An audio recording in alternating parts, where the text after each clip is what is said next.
Assalamualaikum warahmatullahi wabarakatuh.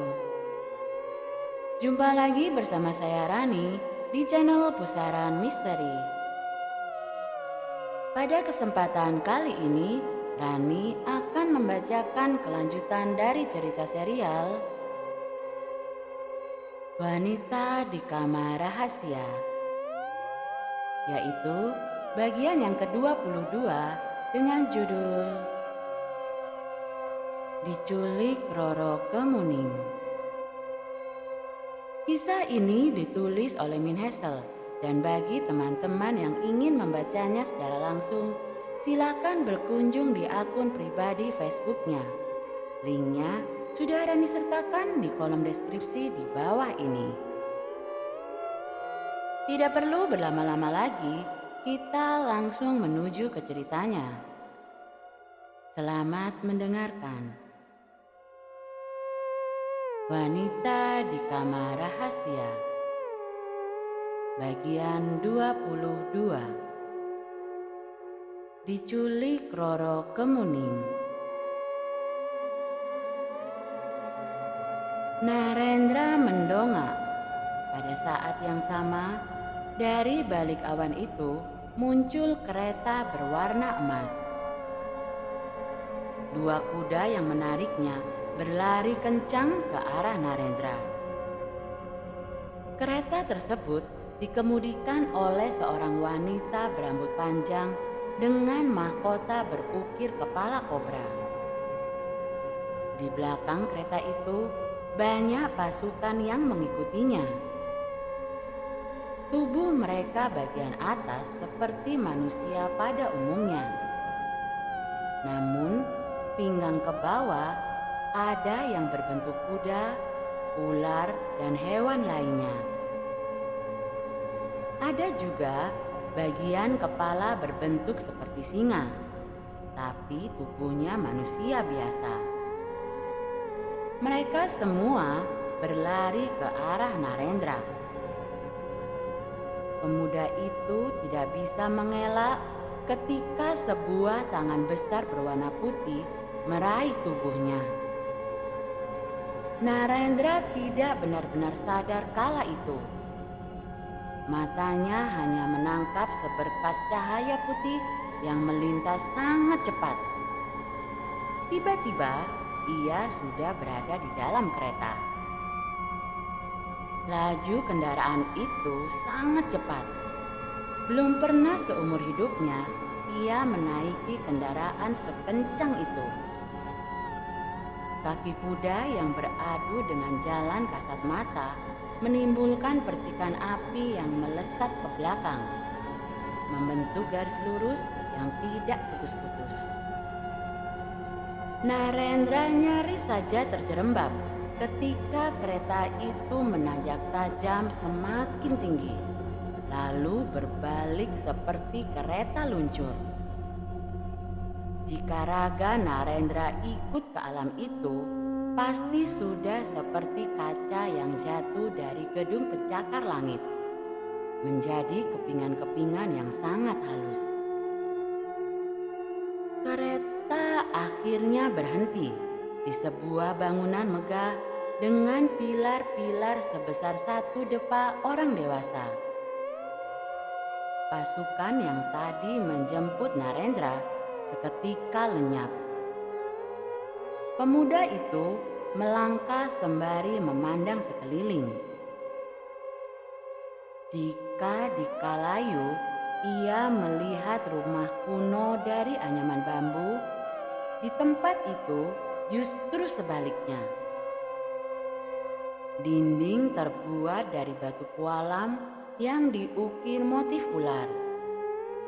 Lantainya terbuat dari kaca tembus pandang yang mana di bawah terlihat air jernih dan bebatuan. Pantulan air yang mengenai dinding membuat ukiran ular seolah bergerak-gerak. Dari kejauhan tampak berjalan seorang wanita berambut sepinggang. Ia memakai kemben dan selendang hitam bersulam benang emas.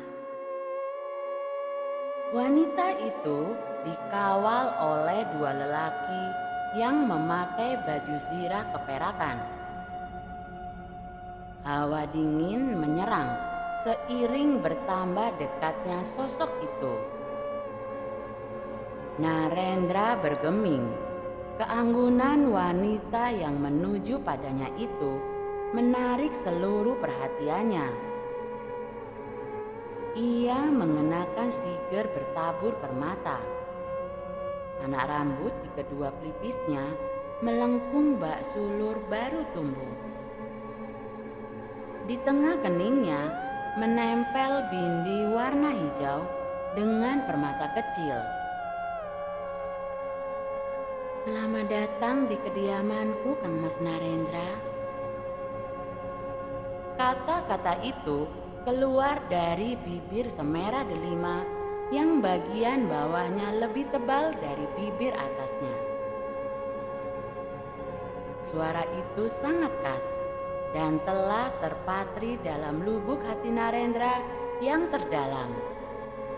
Ya, suara milik Roro Kemuning.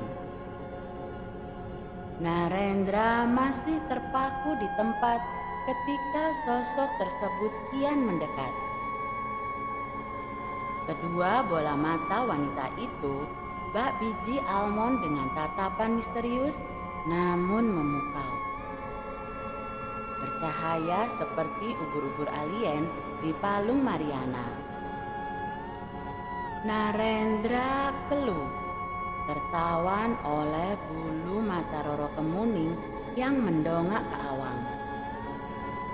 Dalam wujud asli, Roro Kemuning jauh lebih mempesona. Apalagi bau melati yang menguar dari tubuhnya yang semampai itu. "Aku sudah tahu kau akan datang ke sini, Kang Mas. Acara pernikahan kita sudah disiapkan.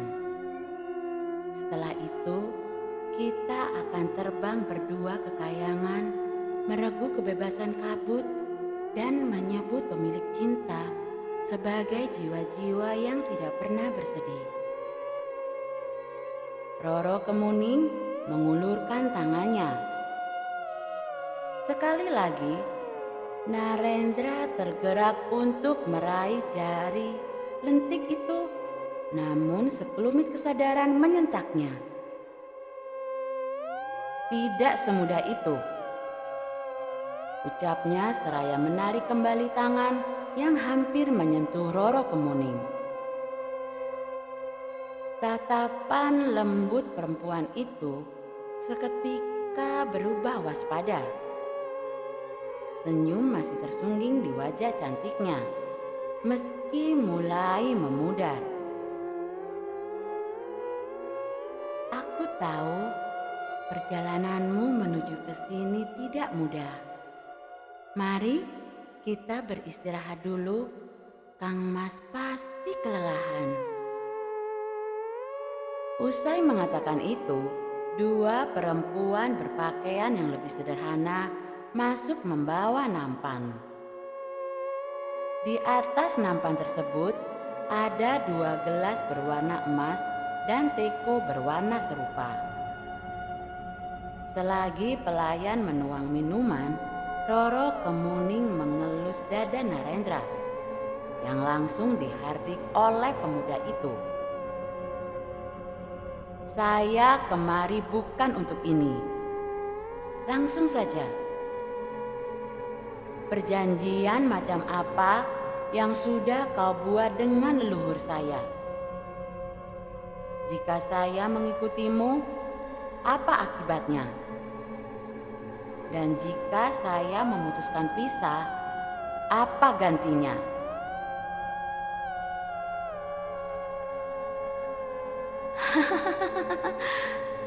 "Setelah berguru pada Sarwo, kok jadi galak, Kang Mas?" Roro Kemuning mengambil salah satu gelas dan meneguknya. Lalu ia melanjutkan bicara. "Tahukah kau, Narendra, jiwamu tadi berkelana ke masa lalu. Kemudian aku menculik jiwamu dan membawanya ke alam lain, alamku. Kau tidak kenal siapapun di sini selain aku. Jika kau bersikap ramah seperti biasa, itu akan sangat menguntungkan bagimu. Hentikan omong kosongmu. Jawab saja pertanyaan saya. Narendra berusaha tegas. Ia tidak ingin kecantikan Roro Kemuning menggoyahkannya lagi. Ingatan akan derita gadis yang ditumbalkan, ia jadikan kekuatan. Baiklah, jika kau memaksa. Berpisah denganku artinya mengorbankan hidupmu. Sedangkan kalau terus bersama, syaratnya sangat mudah. Nikahi saja 7 perawan dan serahkan mereka semua padaku. Sebenarnya mereka tidak memberi pengaruh apa-apa untukku. Aku tetap menawan dan sakti mandraguna. Hanya saja aku merasa hebat bisa melakukan itu.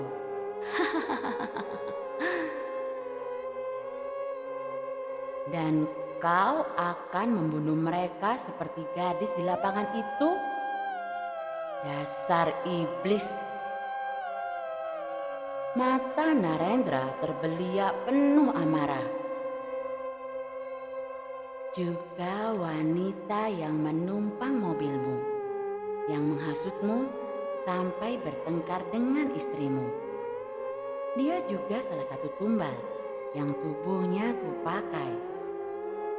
Narendra, kau akan mendapat segalanya dengan menjadi milikku. Jangan sia-siakan kesempatan ini. Kau tidak perlu memulai dari awal, hanya tinggal melanjutkan. Bujuk Roro Kemuning. Lebih baik saya mati daripada melakukan itu, ujar Narendra tegas. Berarti kau memilih seperti ayahmu. Dia berusaha lepas dariku hingga mengorbankan nyawanya. Tapi lihatlah sekarang, apa kematiannya berguna? Tidak. Aku tetap memburu semua keturunan Sawiro. Itu sudah perjanjian yang tidak dapat diganggu gugat. Di mana darah Sawiro mengalir, di situ pula lah aku hidup. Roro Kemuning mendekatkan wajah pada Narendra hingga hembusan napasnya menerpa pipi lelaki itu. Ia tahu ketika hati pria itu sudah kukuh menolak, sihir apapun tidak akan lagi bisa digunakan untuk menaklukkannya. Roro Kemuning mulai panik. Sesakti apapun dirinya, ia tetap tidak bisa menguasai segalanya. Salah satunya hati penyembahnya. Perempuan itu menjatuhkan diri ke lantai. Ia memasang wajah melas dan berusaha meneteskan air mata.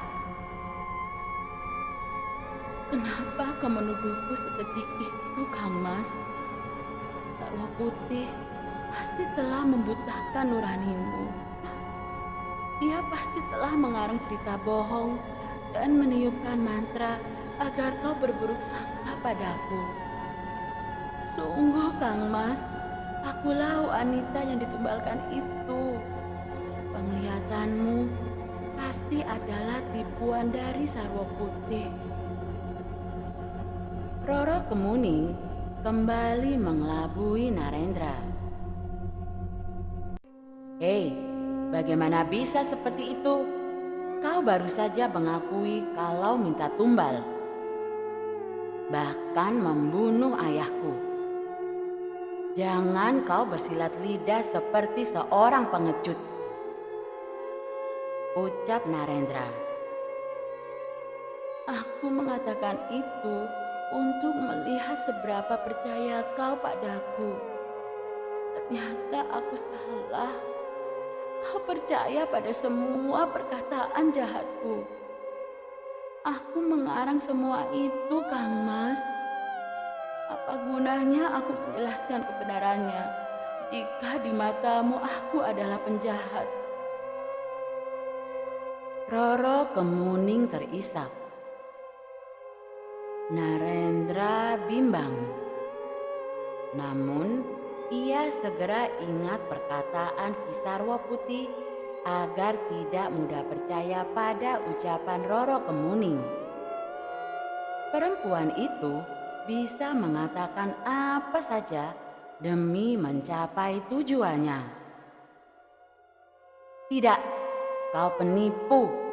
Hentikan sandiwaramu, kata Narendra.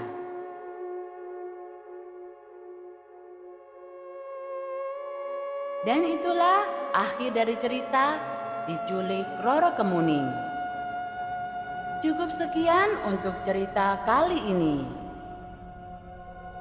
Apakah Narendra akan berhasil keluar dari alam Roro Kemuning? Dan apakah Narendra akan terperdaya oleh kata-kata manis Roro Kemuning? Temukan jawabannya di kisah selanjutnya. Oh ya, tolong tulis pendapat kalian di kolom komentar tentang kisah kali ini. Dan bagi teman-teman yang baru saja bergabung, jangan lupa untuk like, komen, dan share, serta klik tombol subscribe channel ini. Kemudian agar kalian bisa mengikuti kisah selanjutnya dari cerita serial Wanita di Kamar Rahasia ini, silakan menyalakan tombol lonceng notifikasinya. Rani pamit undur diri. Sampai jumpa di kisah selanjutnya. Akhirul kalam. Wassalamualaikum warahmatullahi wabarakatuh.